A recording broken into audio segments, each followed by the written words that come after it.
I often make a big song and dance about how good stories can be found anywhere.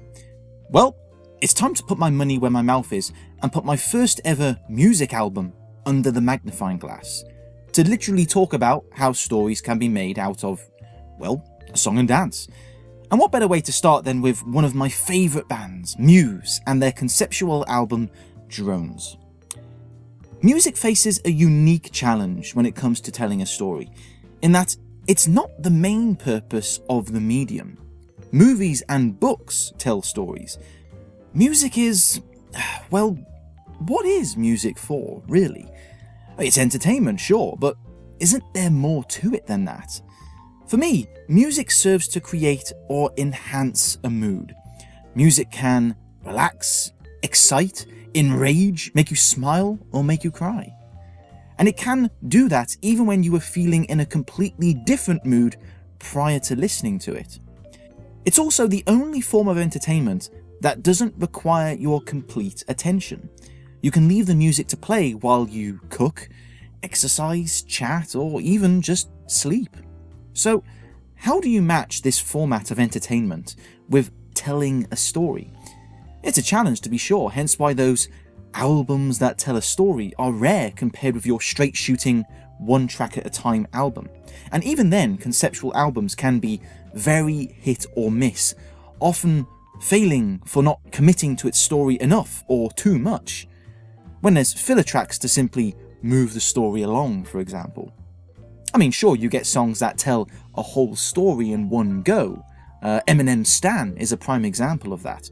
But sustaining the narrative across a dozen tracks is a very different beast. People rarely come to music for the story it tells. They come to it for the reasons I mentioned earlier, for setting a mood, making a mood, or just for background entertainment. So, it's a real challenge for the more narrative-inclined songwriters out there. There's multiple methods and techniques out there, but for me, there's two main points that a good story-based album need to demonstrate: the stealth story and the feel of the story arc. And I feel that Muse's Drones displays both expertly. Let's start with the stealth story first. How many times have you been told that the song you've enjoyed listening to hundreds of times over has an interesting story to it, and you never noticed it until then? Well, in a backwards kind of way, that's kind of the ideal. You see, you don't feel shortchanged from your entertainment. You feel that you've been enjoying the music on a different level. If anything, for some people, knowing what the lyrics really mean can spoil the music for them. Not because the narrative is distasteful or controversial, but because you can't not hear the story after you first noticed it.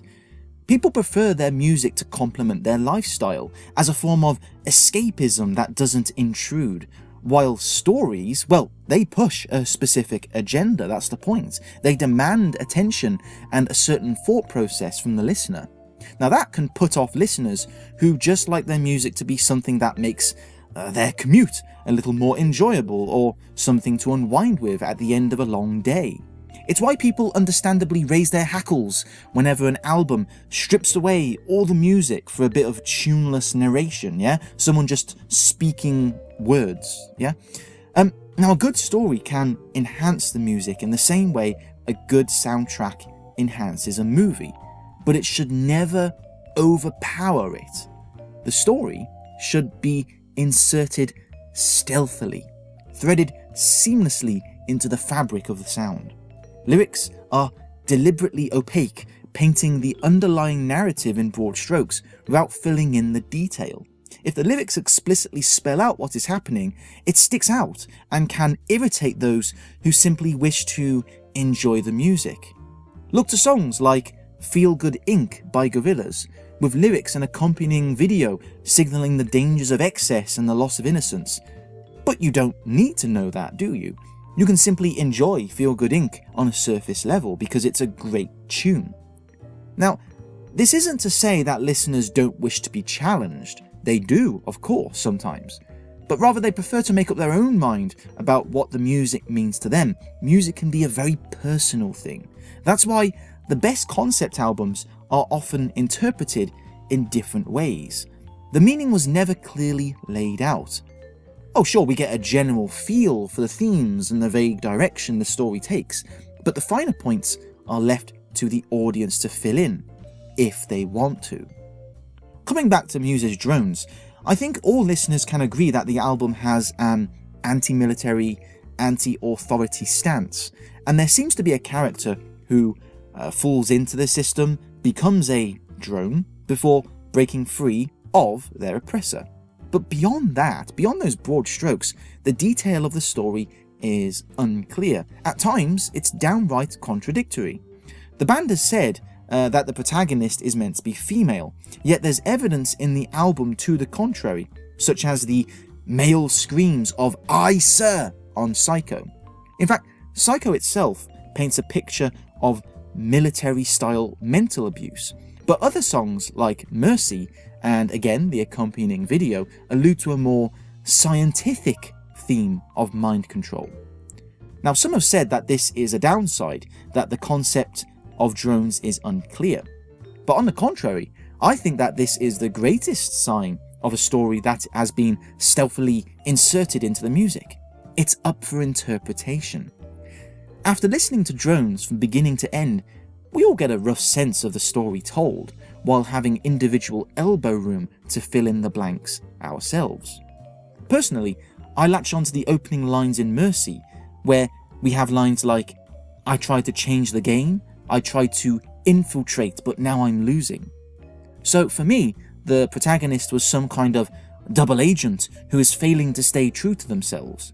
The 10-minute epic of The Globalist seems to me to be the protagonist coming face to face with the big bad guy, whoever he or she is, who decides to detonate and flatten the entire world before he dies, leaving our protagonist and his/her love interest as the only humans left alive. Now, if you have listened to Drones, you likely have your own interpretation, and that's fine, but there's a good chance that it's not too far off from what I got out of it. Oh sure, we might differ on the small points, but the general spine of the story is agreed upon, which, if you were to simply print off the lyrics for each song and read them out without any of the music, is actually pretty incredible. Drones leans heavily on those obtuse lyrics I mentioned earlier, and this is where we get the second key technique of storytelling in a concept album: making the mood. The story of a conceptual album doesn't just exist through the words, but also through the music, the feel, the tone, the way the words are presented. They all serve to gently build the theatre in the mind of the listener and inform the way they should feel while they listen. This is one of music's greatest strengths, why some movies would simply feel wrong if they had no soundtrack. Seriously, can you imagine Return of the King's famous beacon firelighting scene without that music? It wouldn't work, because the music swells with the feel of Gandalf's words. Hope is kindled. Hope is carried through the air on the back of elated strings and a stirring brass section. Music is excellent at pulling at the heartstrings and is surprisingly effective at inspiring a certain mood in the audience without being too explicit about it. This is what Drones does so well. The feel of each song conjures certain images in the mind. So where the lyrics may only hint at what is happening in the story, the music itself helps to frame what is happening through the atmosphere of the sound. This is Drones' MO, and it's the reason why so many get the feel for a story without it feeling as though it intrudes on the music. Rather, the story is told through the music. Dead Inside feels robotic, claustrophobic. Psycho is aggressive and abusive. Mercy, with its tinkling piano, gives the album's first hint of human emotion, of softness. Reapers is wild, full of panic. The Handler is heavy and leaden, as though, yep, it was oppressed, until that wail of "let me go" brings us into Defector, which is at turns euphoric and seething with sweet revenge, and so on. The music echoes the beats of the story itself, and it follows a classic story arc of trigger, quest, climax, and resolution. So the story lives through the music, not in spite of it. Each track can conjure a mood which, when played one after the other, stacks up into a kaleidoscope of moods and captured emotions that echo that of a story.